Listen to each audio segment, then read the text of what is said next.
कक्षा 9वीं के विद्यार्थियों को अध्याय 10 से आईएमपी प्रश्न बताने जा रहा हूँ। तो अध्याय 10 में दिया हुआ है त्रिभुजों की सर्वांग समता।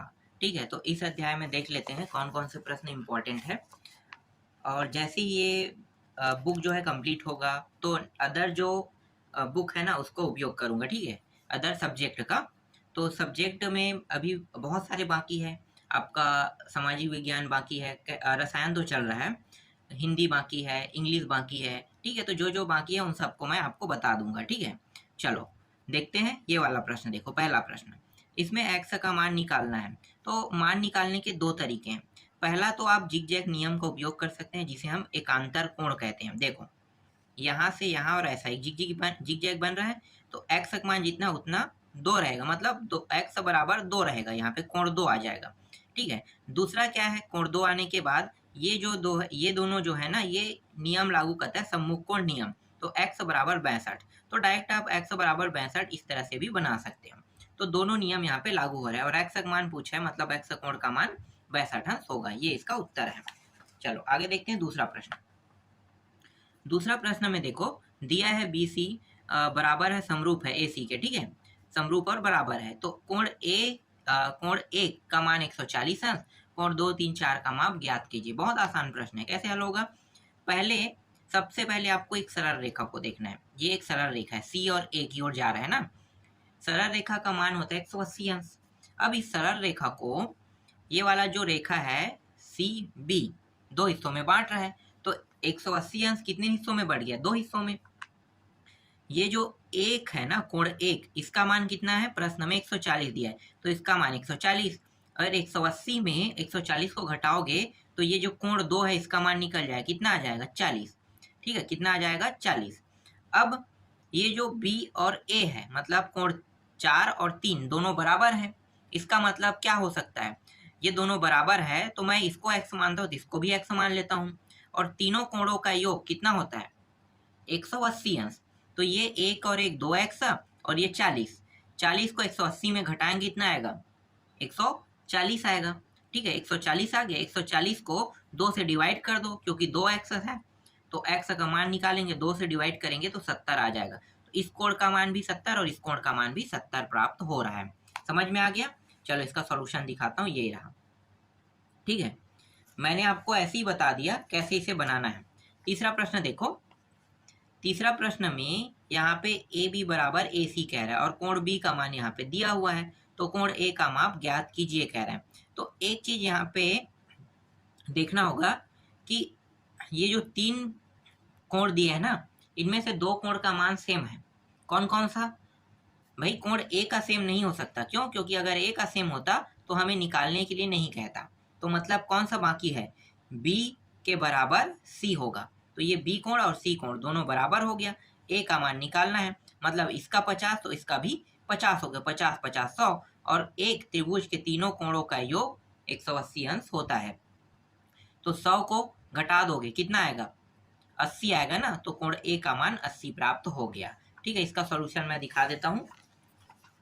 शॉर्टकट तरीके में 100 निकल गया और ये रहा उसका सॉल्यूशन। देख लो, तीनों कोणों का योग 180 अंश। ठीक है, जैसे मैंने कहा है वैसे ही इन्होंने भी मान रखा है। चौथा प्रश्न देखो, यहाँ पे कोण A और कोण B को बराबर बताया है ना। तो कोण A और B ये दोनों बराबर रहेगा। और कोण C का मान क्या करना है, मतलब निकालना तो नहीं है, निकालना हमें ये है AC अपान मतलब अनुपात BC, मतलब अपान लिख सकते हो। ठीक है, इसका मान निकालो। कैसे निकालोगे, तो एक चीज है कि ये दोनों एक दूसरे के बराबर होंगे, तभी तो हम बराबर निकाल सकते हैं ना। और मान दिया नहीं है तो बराबर लिख लेते हैं, या हम इसे लिखेंगे तो इस प्रकार से लिख सकते हैं। तो ये इसका अंतिम उत्तर 1:1 हो जाएगा। पांचवा प्रश्न देखो, कोण C और कोण A का मान यहाँ पे दिया मतलब बराबर बताया है, और AB का मान 4 और AC का मान 5 है। तो कोण BC का मान ज्ञात कीजिए कह रहे हैं। BC का मान निकालना है। तो यहाँ भी क्या है, दो भुजाएं जो है आपस में बराबर रहेगा। ठीक है, दो भुजा, तभी तो समद्विबाहु त्रिभुज होगा ना। तो दो भुजा, तो कोण AB के बराबर BC है, मतलब इसका 4 है तो इसका भी 4 रहेगा। इसका भी उत्तर आप देख लो, ये रहा। चलो नेक्स्ट देखते हैं। ये दिए गए षष्ठभुज के लिए x का मान ज्ञात कीजिए कह रहे हैं। तो षष्ठभुज के ना हर एक कोण का मान 120 अंश होता है। 6 भुजा है, 1 2 3 4 5 6, 6 ठीक है, 6 है। तो हर एक का 120 120 120।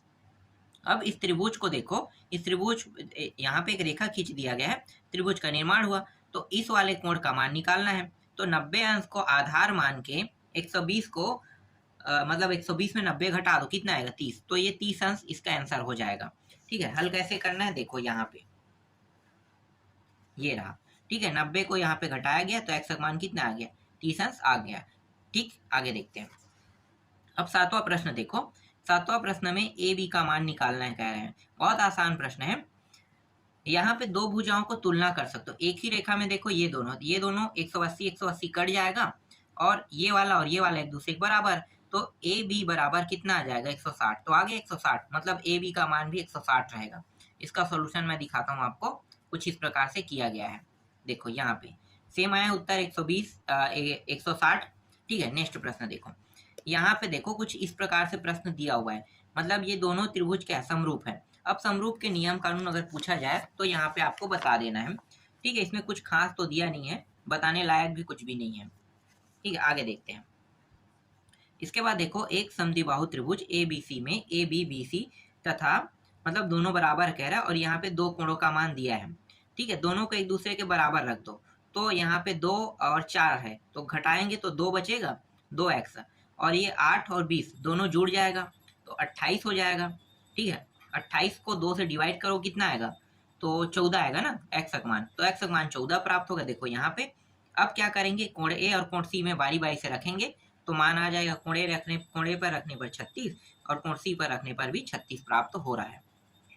10वां प्रश्न देखो, ये रहा 10वां प्रश्न। अब इसका सोल्यूशन दिखाता हूँ, ये रहा। ठीक है, x माइनस 180 और y माइनस 180, अगर मैं y को और x को माइनस में कर दूंगा तो बड़ा कौन होगा, अब 180 माइनस y बड़ा हो जाएगा। लेकिन शुरू में क्या था, x माइनस 180 बड़ा था y माइनस 180 से।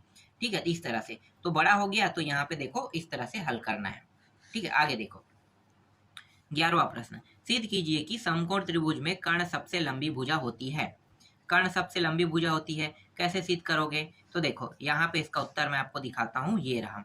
ठीक है, यहाँ पे बताया गया है, इसका जो मान है 90 अंश है। ठीक है, अब यहाँ पे कोण B बड़ा है कोण C से, तो AC बड़ा है AB से, इस तरह से, या पाइथागोरस प्रमेय से कोई भी मान रख के देख लो, ऑटोमेटिकली ये बड़ा सिद्ध हो ही जाएगा। 12वां प्रश्न देखो, ये रहा 12वां प्रश्न। ठीक है, इसमें दो प्रश्न है, पहला और दूसरा, देखते हैं क्या है इसका उत्तर। तो 12वां प्रश्न देखो, ये रहा। ठीक है, इसमें बराबर सिद्ध करना था और कुछ नहीं है, सिद्ध करने वाला टॉपिक है, यहाँ से यहाँ इसका उत्तर लगा हुआ है। ठीक है, आगे दिखाता हूँ। दीर्घोत्तरी प्रश्न देखो, पहला प्रश्न, ये रहा पहला प्रश्न।